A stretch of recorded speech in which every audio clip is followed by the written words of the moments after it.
So class 12th student, topic is parallel combination of capacitor. Parallel combination of capacitors.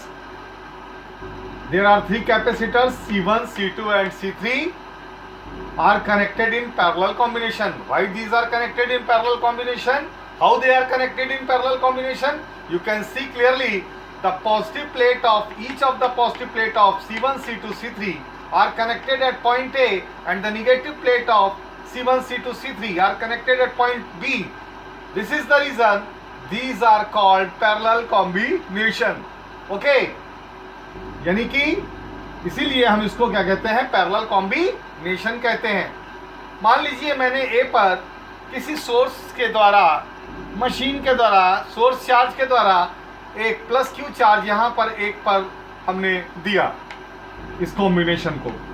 तो जो charge है Q वो according to their capacitance क्या होगा, distribute हो जाएगा उनकी स्ट्रेंथ के हिसाब से. इस पर Q1 चार्ज हो गया, इस पर Q2 हो गया और इस पर Q3 आ गया. ओके, पहले वाले कैपेसिटर को देखिए, Q1 चार्ज है, अगर इस पर इंड्यूस गया है, पास ऑन हुआ है यहां से इस वायर के द्वारा, तो इंडक्शन के कारण इस पर दूसरी प्लेट पर C1 की दूसरी प्लेट पर नेगेटिव चार्ज इंड्यूस हो जाएगा, equal in magnitude but opposite in sign.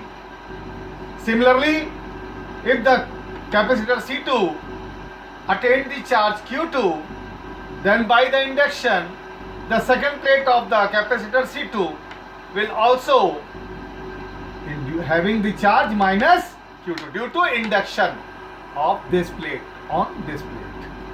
The same process will be on C3. Q3 charge अगर इस पे है तो माइनस Q3 डेवलप कर जाएगा. ये B को मैंने अर्थ कर दिया है, तो यहाँ पर प्लस दिया था, यहाँ माइनस इंड्यूस्ड हुआ, तो इसके जो पॉजिटिव चार्ज है पीछे जाएंगे और वो इस वायर के द्वारा अर्थ में चले जाएंगे. ओके,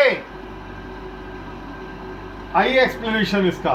तो एक्सप्लेनेशन तो मैंने बता ही दिया आपको, ये तो नोट्स के लिए है, आप नोट कीजिएगा कि C1, C2, C3 कब पैरेलल कॉम्बिनेशन में कहे जाते हैं. फिर से एक बार बता देता हूं कि जब सभी कैपेसिटर्स की पॉजिटिव प्लेटें एक पॉइंट पे जुड़ी हो और उन्हीं कैपेसिटर्स की नेगेटिव प्लेटें किसी दूसरे पॉइंट पर एक साथ जुड़ी हो, ऐसे कॉम्बिनेशन को हम कहते हैं पैरेलल कॉम्बिनेशन.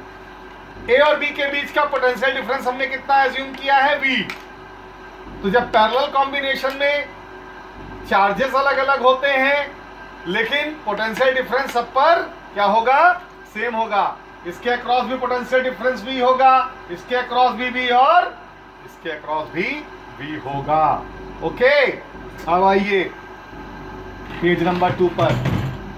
तो ये मैंने समझाया है, एक्सप्लेनेशन जो आपको बताया था ये मैंने समझाया आपको.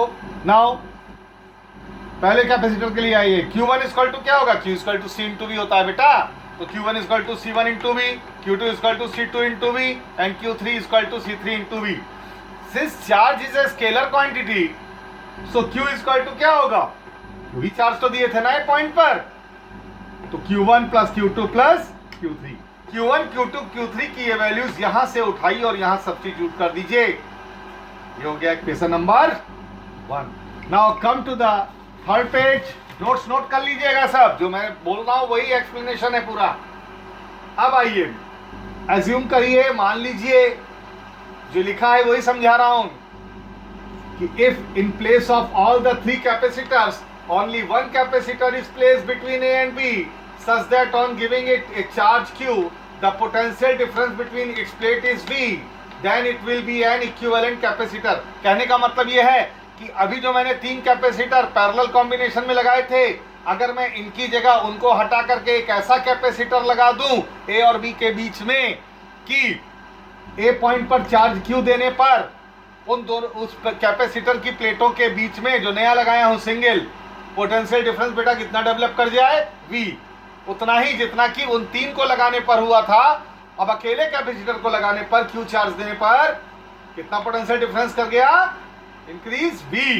क्योंकि मैंने पढ़ाया था Q is directly proportional to क्या होता है, V के होता है. याद होना चाहिए आपको. तो Q equal to VC. 2 number equation, 1 number और 2 नंबर को इक्वेट कीजिए. Now equating 1 and 2. Q की वैल्यू ये भी है VC और Q की वैल्यू वो भी एक पेज इक्वेशन नंबर 1 था.